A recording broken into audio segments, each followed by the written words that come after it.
तो पुण्यात्मा, यह परीक्षा थी परमात्मा की कि मेरे बच्चे मुझे कितना पहचान सके हैं।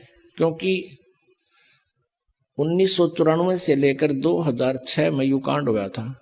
1994 से लेकर 2006 तक 12 वर्ष लगभग हो गए। इन 12 वर्षों के अंदर परमात्मा ने ये देखना था कि ये बच्चे मुझे कितना पहचान चुके हैं। क्योंकि आज से 600 वर्ष पहले परमात्मा ने एक परीक्षा की थी। एक वैश्या को, सुप्रसिद्ध वैश्या को हाथी पर बैठा के और हाथ में गंगा जल लेकर बोतल में और मुंह का लगा के और उस वैश्या को हाथी पर बैठा के पूरे बाजार में घूम गए। जब 64 लाख शेष हो गए थे परमात्मा के, तो परमेश्वर कबीर जी ने देखना चाहा था कि ये मुझसे कुछ परिचित भी हैं या सुख ही नहीं मिल रहे हैं इसलिए मुझे भगवान मान रहे।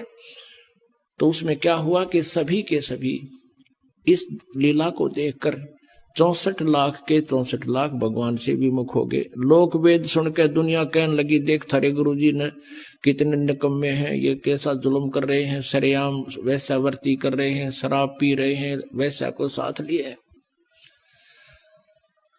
अब वो मूर्ख थे। परमात्मा कहा करते रहे, निकम्मियों, जब तुम्हें सुख होते थे, थारे दुख दूर होते थे, तुम्हारी जुबान का थूक सूख जाता था, मेरी महिमा गाते गाते जनता के सामने भगवान आए हैं, हम ऐसे दुखी थे, सुखी कर दिए।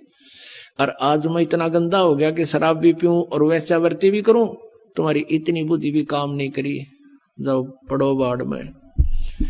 यही देखना चाहो थे परमात्मा।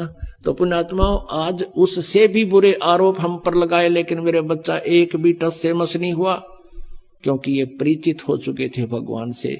तो इस शिक्षा का हमें ये लाभ हुआ है कि हम भगवान को पहचान रहे हैं। यह परीक्षा थी।